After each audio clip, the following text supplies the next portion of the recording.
A wealthy and influential black entrepreneur is asked to prove her VIP ticket, only for everyone to be stunned when she reveals she owns the airline. They thought they were dealing with just another passenger, someone who didn't belong in their world of luxury. Little did they know, the woman they sought to humiliate was the very owner of the company they worked for. This isn't just a story about prejudice. It's about quiet authority, poetic justice, and the power of self-assurance.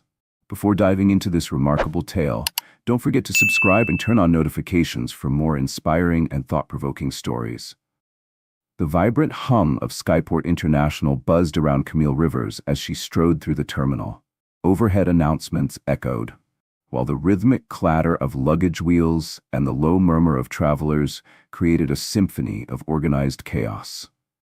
Camille walked with purpose, her tailored charcoal suit an emblem of understated power. Her every step on the glossy tiles exuded confidence, the sharp click of her heels commanding attention. Some onlookers glanced curiously as she passed, their expressions ranging from admiration to curiosity, even suspicion. Camille had grown accustomed to these unspoken inquiries. Who is she? What's her story? She never stopped to answer, her focus set firmly ahead.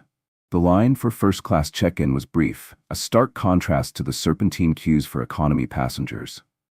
Camille handed over her ticket and passport to the smiling agent at the counter. The interaction was seamless, marked by politeness on both sides. Camille accepted her boarding pass with a calm nod, her voice measured and steady. Every move radiated a woman who understood her worth. With her documents in hand, Camille made her way toward the gate, her thoughts drifting to the meetings awaiting her in Zurich. There, she would finalize a groundbreaking deal set to solidify her influence in the global aviation industry. The irony of flying first class on the airline she largely controlled didn't escape her.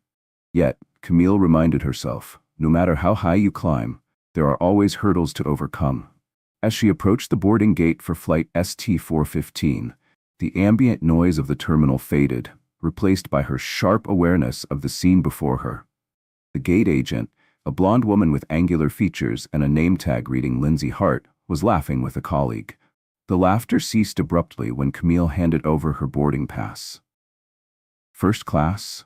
Lindsay's tone carried an edge of disbelief as her eyes flicked over the ticket. That's correct, Camille replied evenly, her calm demeanor unwavering. Lindsay hesitated, her gaze narrowing as she scanned the ticket more thoroughly than necessary. A momentary pause stretched just long enough to feel awkward. Camille noted the faint smirk tugging at Lindsay's lips, her brows arched with something between doubt and condescension. May I see your passport as well? Lindsay asked, her voice louder now, drawing the attention of nearby travelers. Camille handed it over, without hesitation, though she couldn't ignore the subtle tightening of her grip on the document. Lindsay scrutinized it, flipping through the pages with exaggerated care. Is there an issue? Camille asked, her tone firm, steel-laced beneath her composed exterior. No, just verifying, Lindsay replied with a smile that didn't reach her eyes, returning the passport. Her gaze lingered a moment longer before she added, in a voice dripping with feigned politeness, Enjoy your flight. Camille stepped aside, her expression unchanging, but her senses were razor-sharp. She caught Lindsay leaning toward her colleague, whispering something just quiet enough to avoid being clear, but their muffled laughter was unmistakable. It wasn't loud, but deliberate, designed to be noticed. Steeling herself, Camille walked toward the jet bridge, maintaining her composure despite the simmering storm inside her. She had encountered this kind of treatment before, the pointed questions, the subtle reminders that her success somehow needed to be validated. As she scanned her boarding pass for the final time, she noticed the gate supervisor nearby. His name tag read Robert Trent. Though present throughout the exchange, he had chosen to remain silent, his gaze conspicuously elsewhere. Once aboard the plane, the contrast was immediate. The first-class cabin exuded exclusivity, its plush leather seats and ambient lighting creating a cocoon of luxury. Camille placed her briefcase into the overhead compartment and settled into her window seat. She exhaled deeply, releasing some of the tension that had built at the gate. While the flight crew moved about preparing for takeoff, Camille's thoughts lingered on the incident. Moments like this were reminders of the unspoken battles she faced. Challenges not from rivals or market forces, but from assumptions and biases rooted in others' narrow perceptions of her place in the world. Her gaze shifted to the horizon outside, a quiet resolve building within her. This wasn't over. Not by a long shot. As Camille Rivers settled into her seat, she noticed Lindsay Hart step onto the plane. Lindsay's expression faltered briefly as their eyes met. Camille held her gaze, her face calm and unreadable, offering no reaction beyond a steady look. Lindsay quickly turned away, her movements stiff as she busied herself with the pre-flight routine. Camille reached for her tablet, opening the agenda for her upcoming meetings in Zurich. Yet, no matter how hard she tried to focus, the encounter at the gate lingered in her thoughts. It wasn't just the inconvenience, it was the principle. The quiet indignity of having her place in first class questioned, treated as though it were a mistake or anomaly, gnawed at her. She had worked tirelessly to reach this point, overcoming countless barriers, and moments like these were reminders of how far society still had to go. Pulling out her phone, Camille quickly typed a message to her assistant. "Make a note. I need a full report on the staff at gate ST415. There's an issue we need to address." She hit send and let her fingers rest on the screen for a moment, exhaling slowly. This wasn't just about her. It was about anyone who had ever been dismissed, questioned, or judged unfairly before they even had a chance to prove themselves. As the plane began taxiing down the runway, Camille leaned back in her seat, her gaze fixed on the endless horizon outside. She had learned long ago that not every battle was fought with raised voices or heated confrontations. Sometimes, the most potent weapon was quiet, deliberate action, and this was a battle she fully intended to win. The plane ascended smoothly, and the soft chime of the seatbelt sign turning off signaled it was time to relax. Camille folded her hands in her lap, looking out at the serene expanse of clouds. Despite the tranquility outside, her mind was anything but peaceful. The events at the gate replayed in her thoughts, each glance and whispered remark etched into her memory. Camille prided herself on her composure. She had built a career on staying poised in the face of disrespect, but the sting of being singled out lingered. It wasn't just personal. It was a reminder of the broader challenge she faced as a successful Black woman, navigating spaces where her presence often provoked skepticism or even hostility. Adjusting her scarf, Camille opened her tablet again and scrolled through notes for her next meeting. The deal she was set to finalize in Zurich was a significant one, an investment in an innovative aviation technology company that could revolutionize sustainable travel. The work was exciting and forward-thinking, demanding her full attention, but today her thoughts couldn't escape the sting of earlier events. Her focus was interrupted by a flight attendant, a young man with a polite smile and professional demeanor. "Ms. Rivers," he said, placing a linen napkin on her tray table, "can I get you something to drink? Champagne? Perhaps a cocktail?" "Just water, please," Camille replied with a faint but polite smile. He nodded and moved on, his demeanor courteous but distant. Camille noticed the slight shift in his posture as he addressed her, the overly formal tone tinged with unease. It was subtle but familiar, an invisible barrier that seemed to persist, no matter how gracious she was. Returning to her tablet, Camille attempted to immerse herself in the meticulous projections her team had prepared. But moments later, her focus was disrupted again by the unmistakable sound of Lindsay's voice, low but distinct, coming from the galley nearby. "I just don't get it," Lindsay said, her words accompanied by the faint clatter of dishes. "She's sitting there like she owns the place." A quieter voice responded, seemingly trying to temper Lindsay's tone, but Camille couldn't make out the reply. It didn't matter. The implication was clear. Camille's jaw tightened as she stared at her tablet, the numbers on the screen blurring. She had dealt with this before.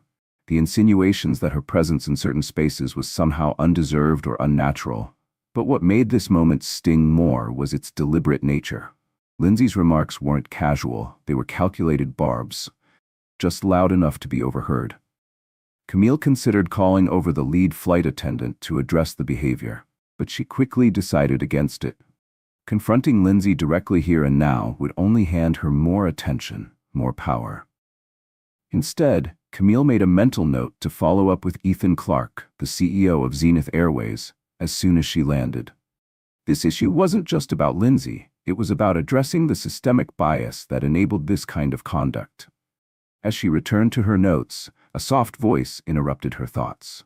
"Excuse me, Ms. Rivers." Camille looked up to see an older woman seated across the aisle. Her kind face was framed by graying hair swept neatly into a bun, and a pearl necklace gleamed under the cabin lights. "Yes?" Camille asked, her tone calm but curious. The woman leaned closer, her voice barely above a whisper. As Camille Rivers sat back in her seat, the older woman across the aisle leaned forward slightly, her expression kind but cautious. "I just wanted to say," the woman began softly, "I saw what happened at the gate, and again just now. It wasn't right. You handled it with such grace." Camille's expression softened, her guarded demeanor momentarily giving way to warmth. "Thank you," she replied, her voice measured yet genuine. Camille wasn't used to strangers acknowledging moments like these. Most people chose to avert their eyes, too uncomfortable or indifferent to speak up. The older woman nodded, her face breaking into a faint, reassuring smile. "I just thought you should know, not everyone agrees with what they're doing. Some of us see you for who you truly are." Camille's lips curved into a small but grateful smile. "I appreciate that," she said simply. The woman leaned back into her seat, and the brief exchange left a lingering warmth in the air. It wasn't much, but it was enough to remind Camille that not everyone chose to look the other way. As the flight continued, Camille's resolve grew stronger. This wasn't just about her. It was about the countless others who faced similar indignities every day, often without the power to fight back. She thought of the young professionals, the frequent travelers, and the families, people who deserved better but rarely got the chance to demand it. Camille picked up her tablet once more, this time drafting an email. Her fingers moved swiftly across the screen as she outlined her concerns with precision. By the time the plane touched down, the email would be ready to send, leaving no room for excuses or delays. Her message to Ethan Clark, the CEO of Zenith Airways, was concise but deliberate. It recounted the events at the gate, the whispers on board, and Lindsay Hart's unprofessional conduct. The email concluded with an unequivocal demand. "This is not about a personal grievance. It's about a systemic problem within your organization. I expect a thorough response and tangible action." Satisfied, Camille tucked her phone away and prepared to disembark. Her movements were deliberate, her posture unshakably composed. She was the last to leave the plane, stepping onto the jet bridge with measured grace. As Camille walked toward the terminal, a familiar figure came into view. Ethan Clark stood at the end of the jet bridge, impeccably dressed in a charcoal suit. His expression was a mix of professionalism and unease. "Camille," he greeted, his voice warm but tinged with urgency. "I didn't expect to see you here, but after receiving your email, I thought it best to meet you in person." Camille stopped a few feet away, her gaze steady but curious.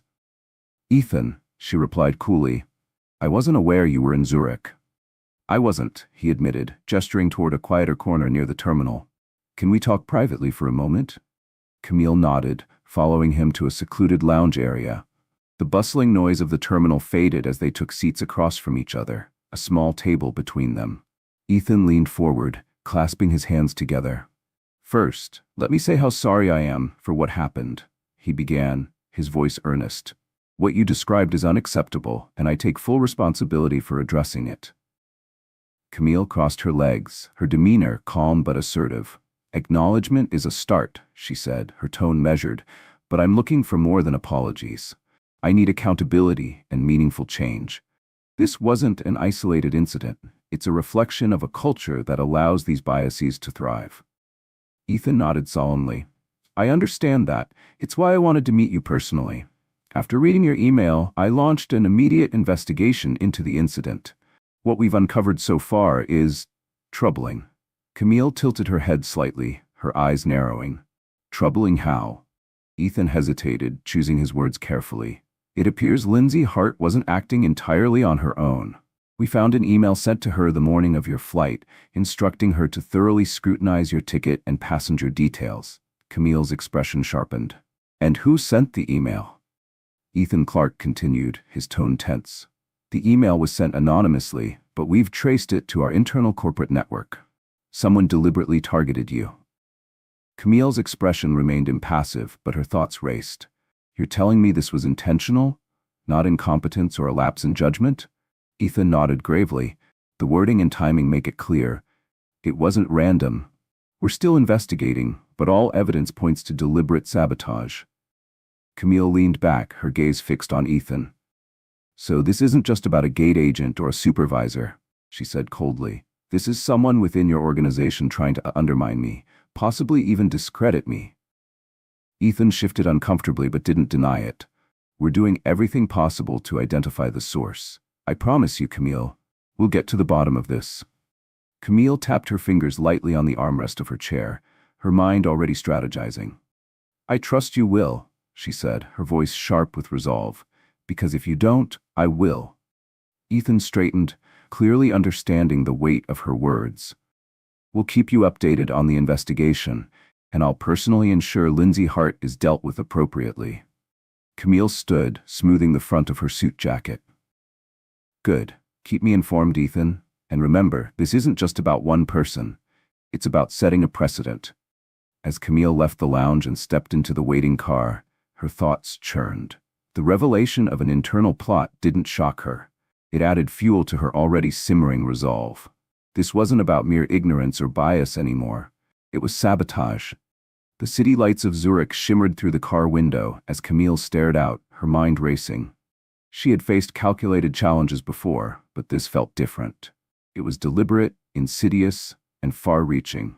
Camille pulled out her phone, opening a secure messaging app. She quickly sent a message to her team of private investigators. Someone thinks they can undermine me quietly. Prove them wrong. The following days in Zurich were a whirlwind of high-stakes meetings and negotiations. Camille navigated boardrooms with the precision of someone who knew her value, commanding respect even from her harshest critics. But behind her poised exterior, Ethan's revelation weighed heavily on her. She had long understood how isolated incidents often tied into larger systemic issues. This situation wasn't just personal, it was emblematic of a culture that enabled misconduct to thrive. After her final meeting of the day, Camille returned to her hotel suite overlooking Lake Zurich. The still waters glimmered under the city lights, a stunning contrast to the turmoil in her mind.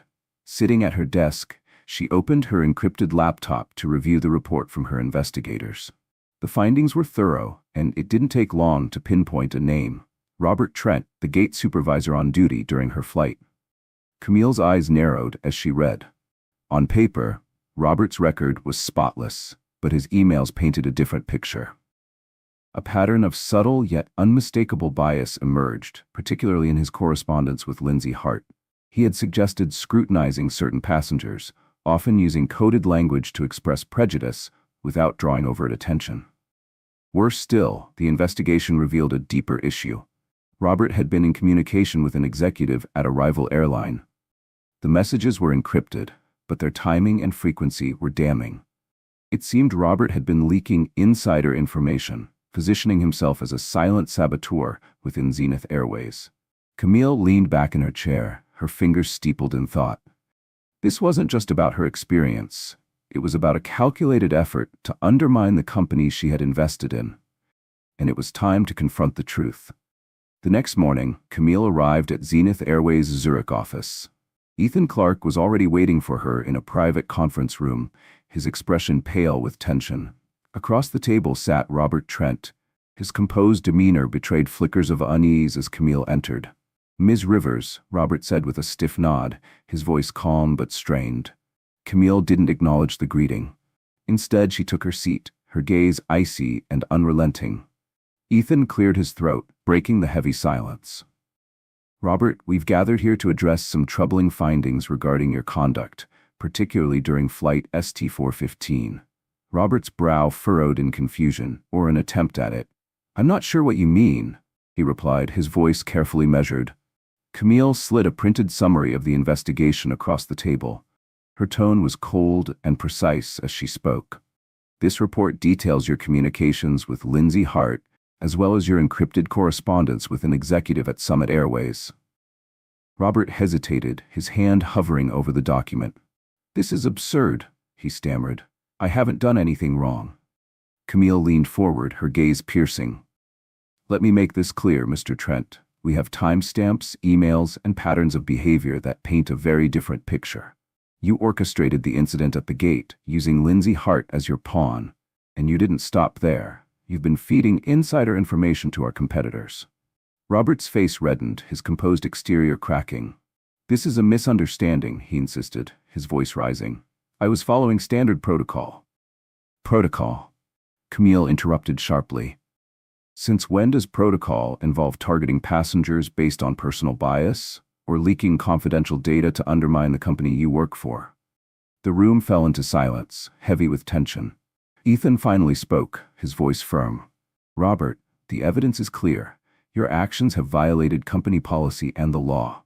Effective immediately, your employment is terminated and you'll be facing legal action." Robert stood abruptly, his chair scraping against the floor. "You can't do this," he shouted, his composure unraveling. "You're letting her dictate how things are run." Camille met his outburst with calm disdain. "This isn't about me, it's about integrity, something you clearly lack."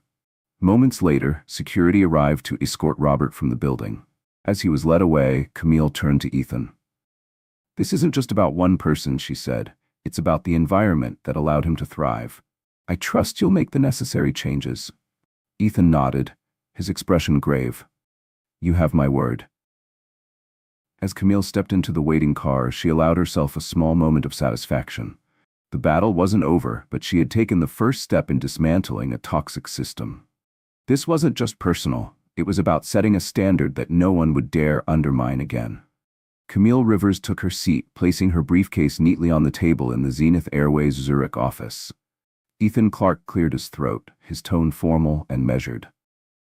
"Robert," Ethan began, "we've called this meeting to address some serious concerns regarding your actions, specifically your conduct during Flight ST-415.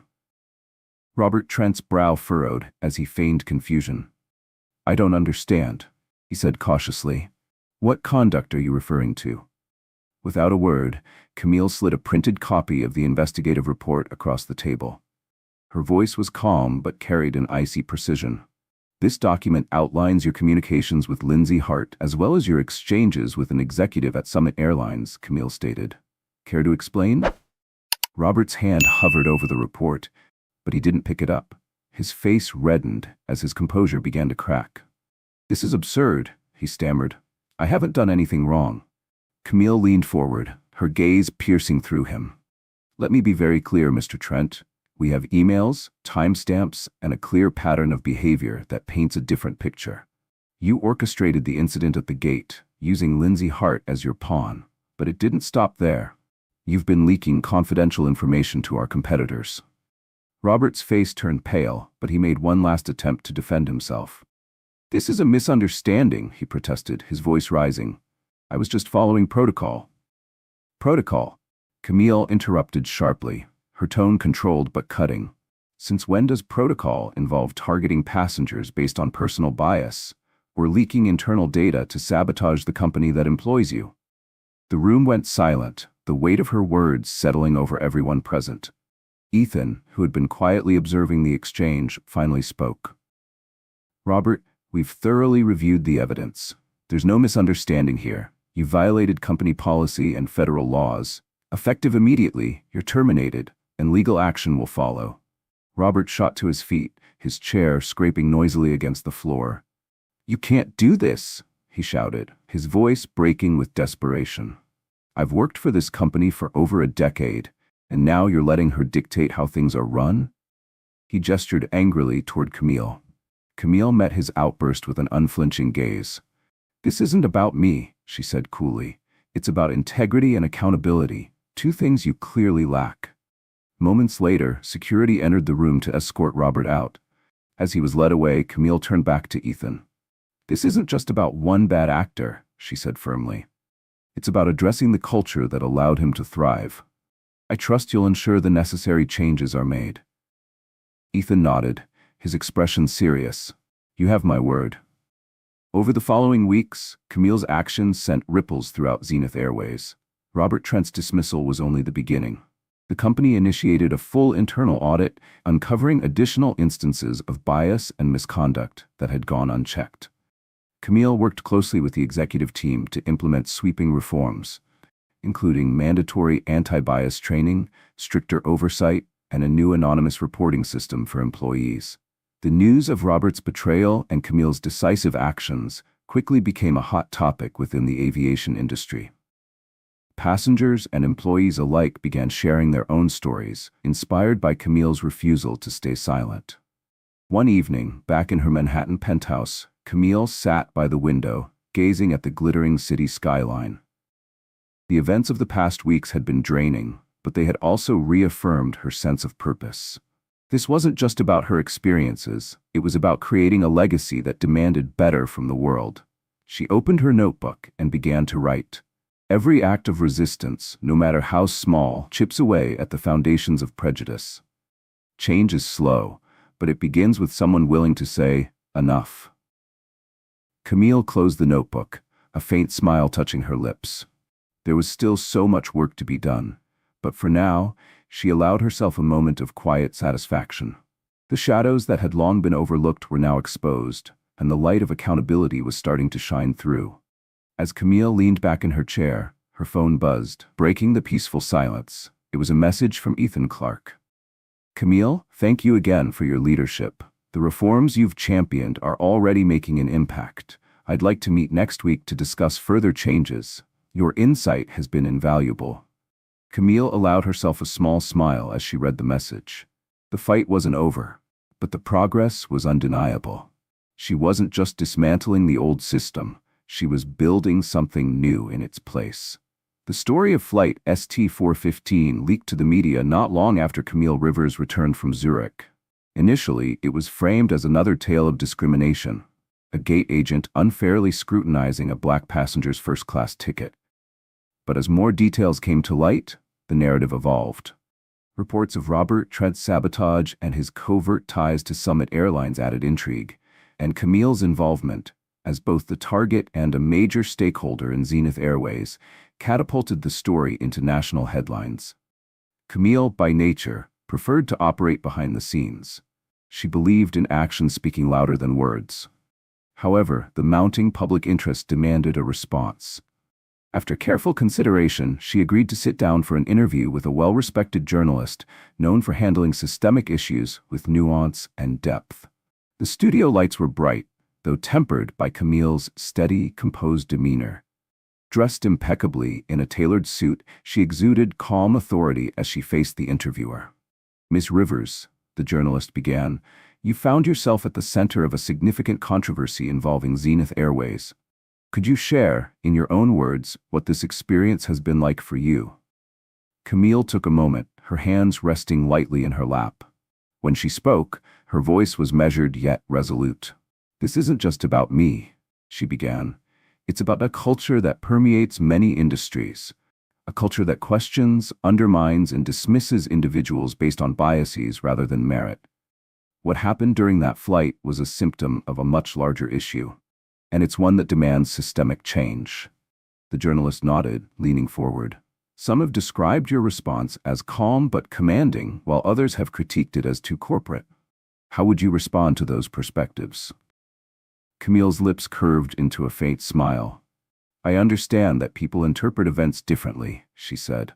For me, it's not about reacting in the moment. It's about ensuring that the change I pursue is lasting. Anger might win the moment, but strategy wins the war. As the interview aired, Camille's composed response garnered widespread praise, further cementing her reputation as a leader who balanced grace with determination. Amid the growing interest, her assistant called her one evening, excitement clear in her voice. Camille, the assistant began, you won't believe this.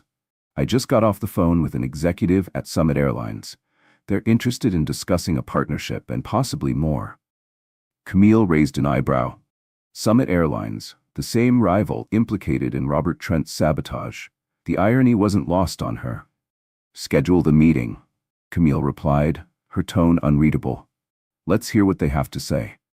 A week later, Camille sat in a sleek conference room overlooking the Chicago skyline. Across the table sat Summit Airlines executives, their expressions a blend of nervousness and anticipation.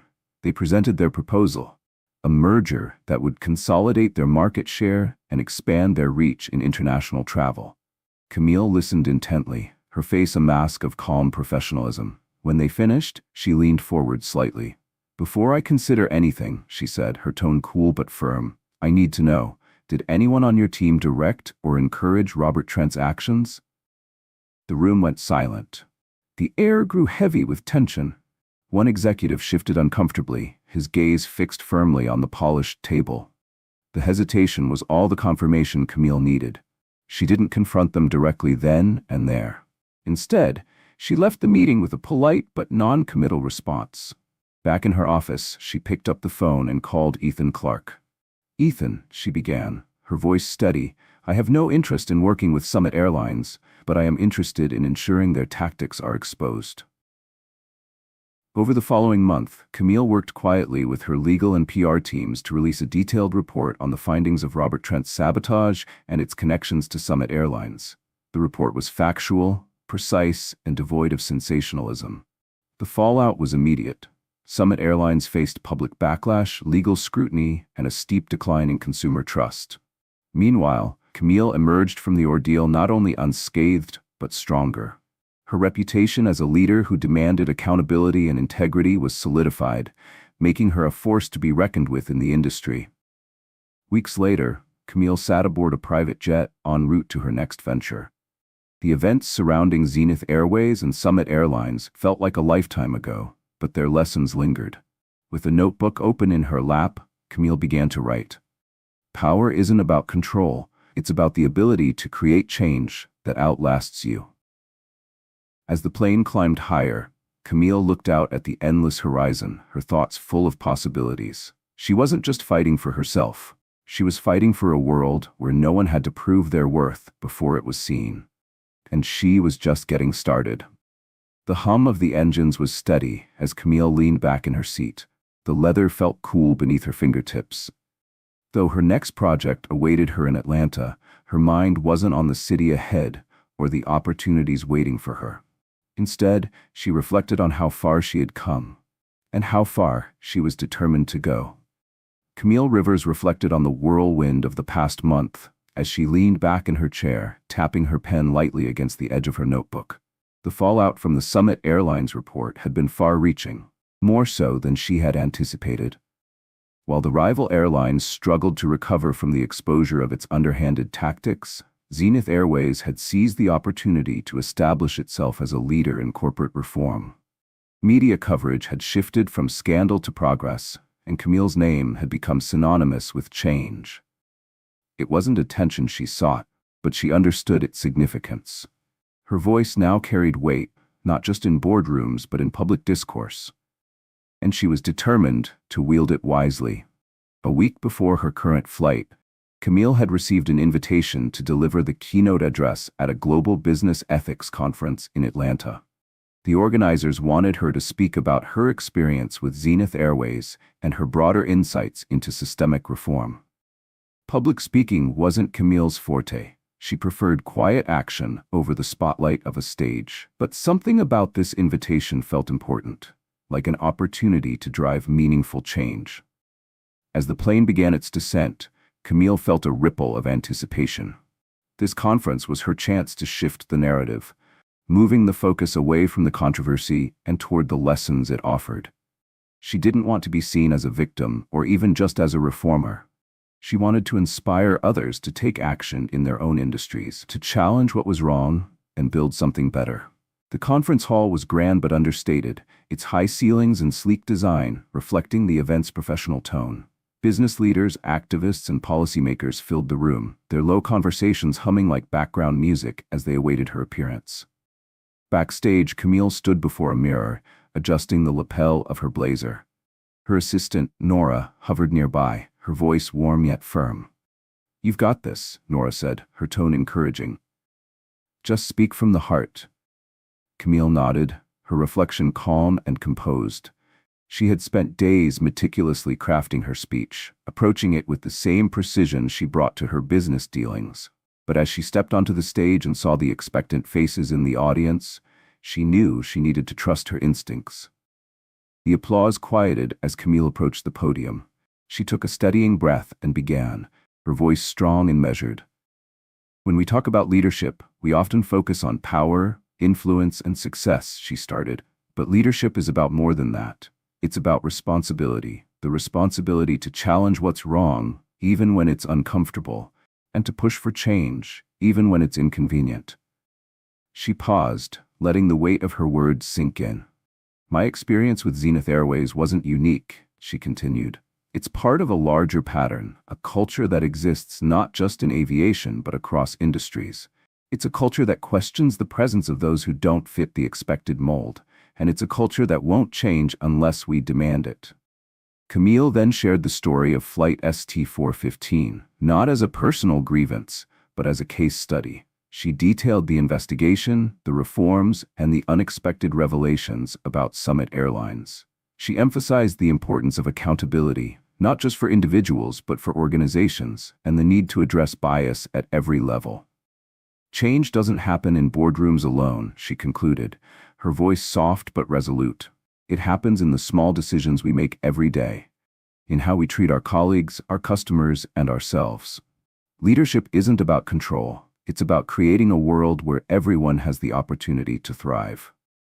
As Camille stepped back from the podium, the audience rose to their feet in a wave of applause. Gratitude surged within her, not for the recognition, but for the chance to make a difference. That evening, Camille returned to her hotel room, exhausted but fulfilled. The keynote had sparked meaningful conversations throughout the conference. Attendees approached her afterward to share their own stories and seek her guidance, a reminder of why she had fought so hard for those who hadn't yet found their voices. Settling into a plush armchair by the window, Camille's phone buzzed. It was an email from Ethan Clark, subject line, "Progress Update." "Camille," it read, "the reforms are already making an impact. Employee satisfaction scores are up, and we've seen a surge of positive feedback from passengers. Thank you for pushing us to be better." Camille allowed herself a rare moment of pride. The journey had been long and fraught with challenges, but the results were tangible. She set her phone aside and reached for her notebook, her pen gliding across the page. Leadership is a journey, not a destination. Every step forward is a step towards something greater. As the city lights twinkled in the Atlanta skyline, Camille closed the notebook and leaned back, a quiet smile on her face. There was still much to do, but for now she let herself savor this small victory. Camille Rivers sat quietly in her Atlanta penthouse, a faint smile playing on her lips. She didn't know what challenges lay ahead, but she felt ready, as she always had been. For Camille, the horizon was never an end, it was a beginning. The weeks following the Business Ethics Conference passed in a blur of meetings, travel, and the quiet satisfaction of progress. Camille found herself busier than ever, but the reforms she had championed at Zenith Airways continued to yield results. Reports of improved workplace morale, increased passenger satisfaction, and growing industry respect filtered back to her through formal updates and informal conversations. Yet, even as she focused on the present, Camille couldn't shake the feeling that something bigger was on the horizon. Her intuition proved correct when, during a rare, quiet evening at home, she received an unexpected call from Ethan Clark. "Camille," Ethan began, his voice calm but carrying an undercurrent of excitement. "I have something significant to discuss. Are you free to meet in Chicago this week?" Camille glanced at her packed calendar. Despite the demands of her schedule, Ethan's tone intrigued her. "What's this about?" she asked, leaning back in her chair. "It's best discussed in person," he replied cryptically. "Let's just say it's an opportunity to reshape the industry on a scale we've never attempted before." Her curiosity piqued, Camille agreed. "Fine, let's set it up," she said, already rearranging her commitments in her mind. The Zenith Airways corporate office in Chicago was as sleek and imposing as Camille remembered. She was ushered into a polished boardroom where Ethan was waiting with a large portfolio spread across the table. His expression was serious but tinged with anticipation. "Thank you for coming on such short notice," he said, gesturing for her to sit. Camille took her seat, her gaze sharp. "You've got my attention. What's this about?" Ethan slid the portfolio toward her. This, he began, is the blueprint for a merger that could redefine the aviation industry. Zenith Airways is in talks to acquire Summit Airlines. Camille's eyebrows rose slightly, though her expression remained composed. Summit, she repeated, her voice even. The same airline that orchestrated sabotage against us? The very same, Ethan admitted, his tone neutral. Their recent scandals have left them vulnerable. They're struggling to recover, and their board is desperate for a lifeline. We're in a position to acquire them on highly favorable terms. Camille's fingers brushed lightly against the edge of the portfolio as she considered his words. And you think bringing them under Zenith's umbrella is the solution? Ethan nodded. It's more than just a business move. It's an opportunity to dismantle their toxic culture from the inside out and set a new standard for the industry. Camille opened the portfolio, scanning its pages. The proposal was thorough, outlining potential synergies, operational efficiencies, and long-term benefits. Yet, as she read, her thoughts turned to the larger implications. A merger of this magnitude wasn't just about financial gains, it was about power, perception, and the ability to drive meaningful change. Closing the portfolio, she folded her hands on the table. It's ambitious, she said finally, but it's also risky. Summit has a reputation for cutting corners and prioritizing profit over people. Integrating that kind of culture into Zenith could backfire. Ethan nodded, clearly anticipating her hesitation. That's why we need you, he said earnestly. You've already proven your ability to navigate difficult challenges and implement real change. With your leadership, we can turn this merger into a transformation. Camille leaned back, her gaze thoughtful. The proposal was tempting, not just for its potential financial upside, but for the chance to influence the entire industry. Yet the challenges were undeniable. I'll need time to review this thoroughly, she said. If I agree, it won't be for appearances. It will be to ensure we're building something better. Ethan smiled, a hint of relief in his expression. That's all I ask. Back in her penthouse that evening, Camille spread the documents across her desk, poring over every detail. The numbers made sense, and the strategic benefits were clear, but her focus remained on the cultural shift the merger promised, or failed to promise. Her thoughts drifted to Robert Trent and the sabotage that had nearly derailed her. She remembered the whispers on Flight ST-415, the quiet judgments she had endured. These weren't isolated incidents. They were symptoms of a deeply ingrained mindset that pervaded not just Summit Airlines, but much of the aviation industry. Her phone buzzed, pulling her from her thoughts. It was a message from her assistant, Nora. Quick update. Received another thank you email from a Zenith employee. They're loving the new changes. Thought you'd want to see it. Camille opened the forwarded email, her eyes skimming over the heartfelt words of gratitude. It was a reminder of why she fought so hard. Not for accolades, but for the people who deserved better. As she looked back at the merger documents, Camille's resolve hardened. If this deal was going to happen, it would be on her terms, with a vision that prioritized integrity over profit. Her next steps wouldn't just shape Zenith Airways, they would set a precedent for the entire industry. Camille Rivers read through the message of gratitude once more before setting her phone aside. It wasn't accolades that drove her. It was the knowledge that her work could make a tangible difference for those who deserved better.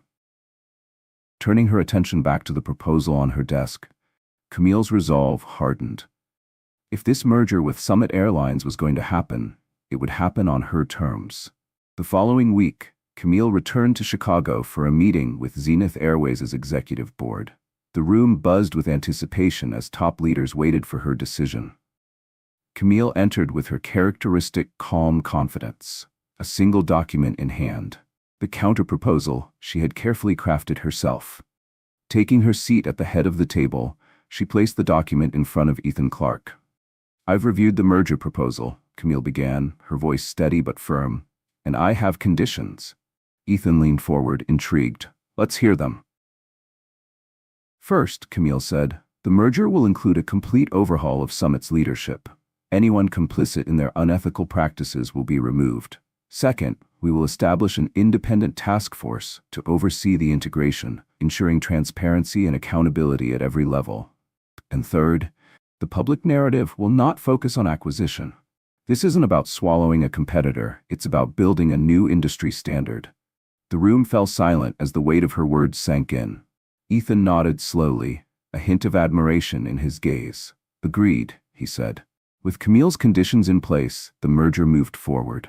The process was painstaking, requiring months of negotiations, restructuring, and carefully coordinated messaging. But under Camille's leadership, the transition became more than just a business deal.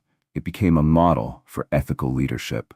As Summit Airlines operations were integrated into Zenith Airways, Camille made sure every decision reflected the values she had fought so hard to uphold.